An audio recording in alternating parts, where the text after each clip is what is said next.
Жанар Акаев жаңы альянс боюнча маалыматты төгүндөдү. Жогорку кеңештин депутаты Жанар Акаев, Алтынбек Сулайманов, Мирлан Жээнчороев, Абдывахап Нурбаев сыяктуу саясатчылар менен бириккенин четки какты. Бул тууралуу ал Facebook баракчасына жазды. Анын айтымында социалдык тармактарда тараган сүрөт мурда тартылган. Бишкекте жаратман ишкерлерибиздин эмгегин көрүп баарлашып кайткандагы бул сүрөт бир айча мурун тартылган. Бүгүн партиялар сүйлөшүүгө чогулушуптур деген маалымат туура эмес. Жалпысынан сүйлөшүүлөр күн сайын эле жүрүп жатат. Сүрөттө турган инсандардын көпчүлүгү пикирлештер, саналаштар. Биз дайыма ар кандай иш-чараларды тез көрүшүп турабыз. Албетте сүйлөшүүлөр аяктап, курам аныкталган соң бир саясий күчкө чогулган күнү сөзсүз расмий маалымат берилет деп билдирүү калтырган депутат. Булак Медиа Центр. Эл чындыкты билсин.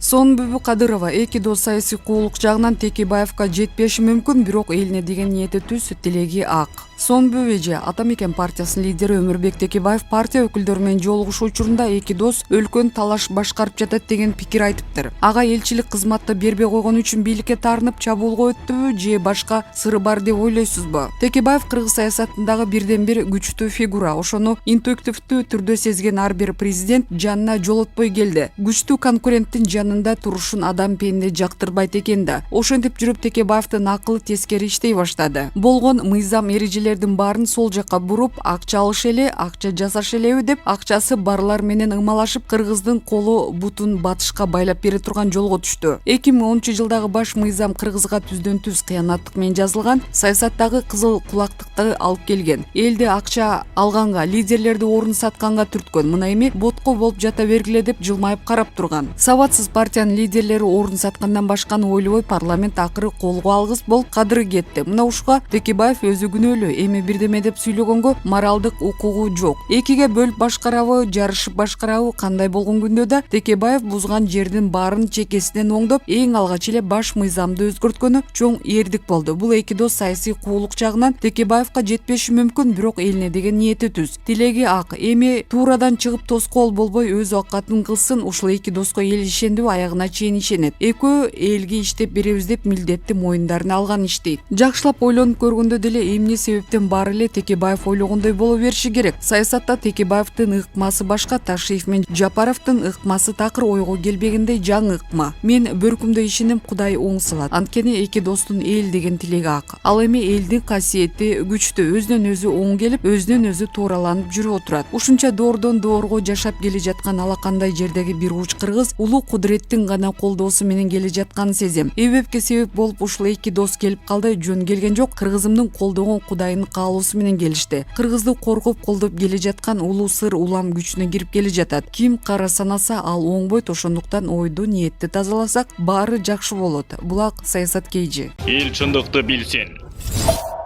Тойгуналы туйлап митингдерди баштайм деп коркутса, СДБКчылар Атамбаевдин алдына чөгүлүп бара баштадыбы. Бир бетиң өпсүн, бир бетиң калат деп Асанкалык доздогондой, бир бети СДБКчы, бир бети Атамекенчи. Акаев, Момбековдор былтыр жанын саткан Текебаевди унутушуп Атамбаевдин алдына бара баштады. Топ беренге татып, толбай сынчыдай баа берген Тойгуналы болсо туйлай баштады. Акаевдин тушунда пасекти колдоп, ченемсиз байлыкка жеткен. Бакиев келер менен Акаевди сатып, БШК төрагасы министр болуп туйлады. Убактылуу өкмөткө менен Бакиевди сатты. Атамбаевка досум деп жармашып, кайрадан БШКны ээлеп, мактап жактап президент кылды. Жээнбеков келер менен Атамбаевди жамандап жүрүп, чүйгө губернатор болду. Журналистке өңү суук экенсиң, маек бербейм деп опурулуп кызматынан кол жууган. Журналисттерди өчү бар Арслан Сартбаевди ресторандан жакалап, араң тирүү калган. Эми Атамбаевди кайра дос деп Тойгуналы Абдрайымов 17-сентябрдан баштап тынчтык митингине чыгабыз. Азыркы убакта көптөгөн адамдар СДБК курамындагы партиялаштар менен кеңешип жатам. 17-сентябрда Алмазбек Шаршенович 65 жашка толот. Ошондон баштап тынчтык митингине чыгабыз, ураныбыз Алмазбек Атамбаевка жана башка саясий туткундарга боштондук деп өз ара тытышканды токтотуп, аларга жылалып, баарыбызга бир заман. Атамбаев көчүктөрүнөн түрткүлөп 2015-жылы парламенттик шайлоодо кесиптештерибиз Жанар Акаев менен Рыскелди Момбековду СДБК фракциясынан депутат кылган. 2019-жылы эле Атамбаевди сатышкан СДБКчылар 2020-жылдагы парламенттик шайлоодо Текебаев менен биригип баш кашаламандыктын башында турушкан. Алар ушул эле учурда абактагы Алмазбек Атамбаевга жолугуп чыгышты. Анткени Текебаев Германияга элчи болуп кеткен атпайбы. Эми аларга ким эмчек эмзет эле. Бул тууралуу журналист Алмаз Темирбек жазып чыкты. Жогорку кеңештин депутаттары Рыскелди Момбеков жана Жанаракаев Алмазбек Атамбаевга шашылыш кирип кетишти деп жазган ал. Буга чейин Атамбаев менен Жанаракаевдин ортосунда карамышы каралап, Жанаракаев Балашка деген атка конуп бири-бирине душман болушкан. Рыскелди Момбеков болсо СДБКнын күчү жоголгон соң Ата Мекен партиясына оогон. 2020-жылы күзүндө парламенттик шайлоого аттанып, таласты кыдырып жүргөндө аны менен бирге жүргөн Эльвира Сурабалдиева экөөнүн ортосунда ушак айтылган. Эми болсо Акаев Момбеков Атамбаевга шашылыш кирип кеткени таң калууну жаратып жатат. Же Жанаракаев Рыскелди Момбеков менен Атамбаев айласы кетип биригип жатышабы? Жанаракаев Атамбаевдин кол тийбестиктен ажыратуу боюнча сап башында турган. Жогорку кеңеш 2019-жылы 27-июндагы жалпы жыйында Алмазбек Атамбаевди экс-президент укугунан ажыраткан. Ага депутаттардын 103-ü макул болуп, 6-ы каршы добуш берген. Жанаракаев жана башка 102 депутат кол тийбестикти алып салуу боюнча добуш беришкен. Жогорку кеңештин тиешелүү комитети өлкөнүн экс-президентин кол тийбестиктен ажыратуу боюнча мыйзам долбоорун жактырган. Экс-президентти кол тийбестик макамынан ажыратуу боюнча көтөрүлүп кеткен демилге бышып, ага байланышкан мыйзам долбоору Жогорку кеңештин конституциялык мыйзамдар, мамлекеттик түзүлүш, сот укук маселелери боюнча комитетинде каралган. Комитет президенттин ишмердигинин кепилдиги жөнүндө мыйзамга киргизген өзгөртүүлөрдү жактырат. Эң негизгиси 12-берене жокко чыгарылган. 2011-жылы өкмөт башчы Алмазбек Атамбаев Жогорку кеңешке 12-беренени алып салуу боюнча мыйзам долбоорун жиберген болчу. Кийин 2014-жылы Адилет министрлиги ушундай долбоорду Жогорку кеңешке жөнөтүп, бирок жетпей өкмөттө калып кеткен. Ошондуктан бул жаңылык эмес, бул мурунку адамдар өздөрү сунуш кылган долбоор. Жанаракаевдин пикири боюнча Атамбаев мамлекеттин өнүгүшүнө олуттуу залал тийгизген адам, расмий бийлик укуктарын өз кызыкчылыгына колдонуу, коркунучун жокко чыгаруу максатын көздөйт. Ошондой эле коррупциялык кылмыштарды кылган адам жазадан кутула албай турган камсыз кылуу максатында тиешелүү өзгөртүү сунушталып жатат деген. Мындан сырткары президенттин үй бүлө мүчөлөрүнүн өмүрү менен ден соолугун мамлекеттин эсебинен камсыздандыруу, акысыз медициналык тейлөө нормаларын алып салуу тууралуу сунуштар бар. Экс-президентке карата соттун айыптоочу өкүмү күчүнө кирип, ушул беренедеги бардык кепилдиктер токтотулган. Мыйзамдын 18-беренеси күчүн жоготту деп таануу сунушталып, ар намысын коргоо экс-президенттин өзүнө жүктөлгөн. Негизи экс-президенттин кол тийбестигине байланыштуу маселе Бишкек жылуулук электр борборун тест жаңылоо боюнча депутаттык комиссиянын тыянагы жарыяланганда көтөрүлгөн эле. Анда парламент кабыл алган токтомдо мурдагы президенттен мындай артыкчылыкты алып салуу боюнча мыйзам иштеп чыгуу каралган болчу. Андан соң Конституциялык палата экс-президенттин кол тийбестигин алып салуу тууралуу укук коргоочулардын өтүнүчүн карап, аны жарым-жартылай канааттандырган. Конституциялык палата парламент комитети жаңы жокко чыгарган президенттин ишмердигинин кепилдиктери жөнүндө мыйзамдын 12-беренесин баш мыйзамга каршы келет деп таап, анын себебин кол тийбестиктен ажыратуу процедуралары каралбай калганы менен негиздеген. Ошондон бери эле бул мыйзам экс-президент Алмазбек Атамбаевга каршы багытталган деген божомолдор айтылып келет. Анткени Кыргызстандын эгемендик тарыхында Сооронбай Жээнбековду кошкондо 5 президент алмашса, анын алгачкы экөөнү Аскар Акаев менен Курманбек Бакеевке экс-президент макамы берилген эмес. Учурда Роза Отунбаева менен Алмазбек Атамбаевга гана экс-президент деген макам берилип, алар мыйзамда көрсөтүлгөн артыкчылыктардан пайдаланып келишкен. Ал эми кол тийбестиктен ажыратуу аракеттери мурдагы өлкө башчысы Алмазбек Атамбаевдин учурдагы бийлик менен мамилеси начарлаган учурга туш келди. Ошондуктан айрым эксперттер бул мыйзам долбоору кандай максатты көздөгөн күндө да Атамбаевга каршы багытталды деген шектенүүнү жарата берет деген ойдо турушат. Ар бир жаран кылмыш кылса, кандай гана болбосун, сот алдында жооп бериши керек. Бул туура, бирок акыркы саясий жараяндардын көз карашынан караганда экс-президент дегенде кимге багытталганы белгилүү болот. Башка мурдагы президенттер өлкөдөн чыгып кеткен, убактылуу өкмөттү башкарып, экс-президенттикти алган адамдын жолу башка. Ошондуктан ал буга чейинки президентке тиешелүү болорун баары түшүнүп жатышат. Кандай гана максатты көздөбөсүн, ошондой түшүнүктү жарата берет. Бул мыйзам долбоорун Алмазбек Атамбаевга байланыштыруу. Себеби буга чейин 2011 жана 2015-жылы 2 жолу мыйзамдагы 12-беренени жана кепилдиктерди алып салыш керек деп өкмөт парламентке сунуш кылган. Ал учурда белгисиз себептерден улам парламентте талкууланып келип, кабыл алынбай калган. Ошондуктан азыр бул маселени